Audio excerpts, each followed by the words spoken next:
Jam të fal, e kum lexu Elhamdu lillahi rabbil alamin surën, edhe kum thon Allahu Akbar por me ra në ruku. Mirë po kum harru me ra në ruku. Edhe jam ra drejt në sejdë, se kum harru me ra në rukune. A ndodh kjo ndodh njerëzim. Kur e ra në sejdë, qysh e ka në sejdë?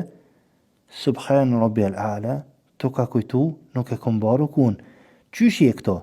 Drejt ngritësh të rukuja, për shkak se ke harru, edhe vazhdon rukun. Për shkak se ke harru. Qysh je kanë? Në sejdën e parë kthehesh, në sejdën e dytë kthehesh. E vazhdon rukun, tani semi Allahu liman hamide, tani vazhdon me sejdët. Kjo është kur të kujtohet në rekatin e parë. Tash po thona që i na dal në rekatin e dytë. Unë po dalnina për me kjo është rekati i parë. Tash unë jam dal e kum kry rekatin e parë, e kum harruar rukun, tash jam dal në rekat dytë. Po livriti kështu për me ta bëj më qartë. Tash jam në rekat dytë. Tu e lexu Elhamdu lillahi rabbil alamin, më kujtohet që në rekatin e parë kum harruar rukun. Atëherë çka baj? Kthehena qysh jam të lexu Elhamdu lillahi rabbil alamin, kthehena në rekatin e parë. Që unë po dal knina për me kon më qartë.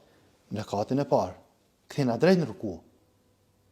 Qysh jam kanë të lexu Elhamdu lillahi rabbil alamin në rekatin e dytë, më ka kujtu krejt drejt kthehena në ruku, në rekatin e parë. Për shkak se kum harru. Tani semi Allahu liman hamide, tani dy sejdë. Tash shembull tjetër. Jam në rekatin e parë kum harru rukun. Tash jam dalë në rekat dytë, e kum lexu Elhamdu lillahi rabbil alamin, jam të lexuar në sura Qul huwallahu ahad. Tash më ka kujtu. A kam drejt hala më kthy në rekatin e parë të rukuja ku kum harru? Po çysh je të thon Qul huwallahu ahad, kthehesh në rekatin e parë të rukuja. Kjo për dini që është bësh për shembull, rekati i parë i dyti, por me kanë më qartë me ty, nuk ka nevojë kështu me ec, mos të keq kupton dikush. Domethënë, kthehesh në rekatin e parë. Ta shembulli tjetër, jam në rekatin e dytë, në rekatin e parë kum harru rukun, në rekatin e dytë e kum lexu Elhamdu lillahi rabbil alamin, e kum lexu në sure. Tani kum thon Allahu Akbar. Në momentin që jam ra në ruku, në rekatin e dytë, tash më ka kujtu, wow, unë në rekatin e parë pas në harru rukun, që më bë? Masën kthehesh. Masën kthehesh, për shkak se kem rri me rekatin e dytë, në qatë pozit ku ke harru në rekat parë. A çka ndodh tash?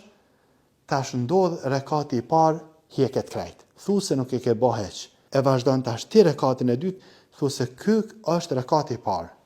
E qartë? Gjithmonë me këto. Kem rri në qatë pikë, për shembull, ke harru rukun, ki drejt më kthy gjithmonë te rukuja që e ke harru, edhe me vazhdu normal. Deri të më rrish me rekatin tjetër, në qatë pikë ku e kanë. Atër masun kthehesh.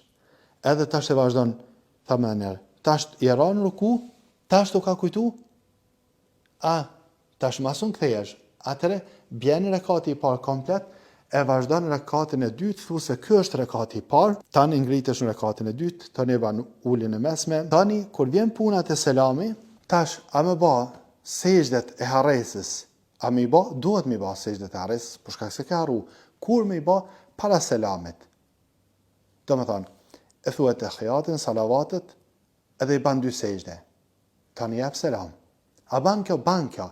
A ban mas selamit, e thuhet e khijatin, salavatet, duat, jep selam në djatë, i ban dy sejdët e harresës, tani ngritesh për dytës, edhe tani jep selam në djatë dhe në majtë. A ban kjo? Ban kjo.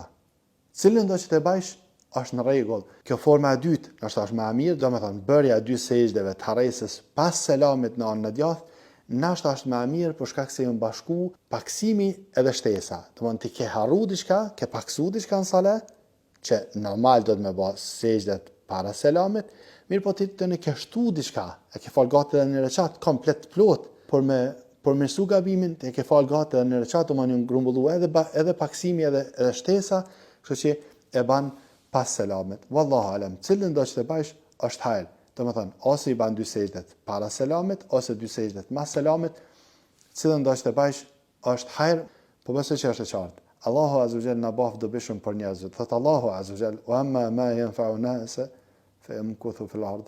Ajo që ju ban dobi njerëzve, ajo jetë në tokë. Kështu që merru me ata e cila ju ban dobi njerëzve. Lutem Allahun azza wa jall na baf dobishëm kudo që të jemi.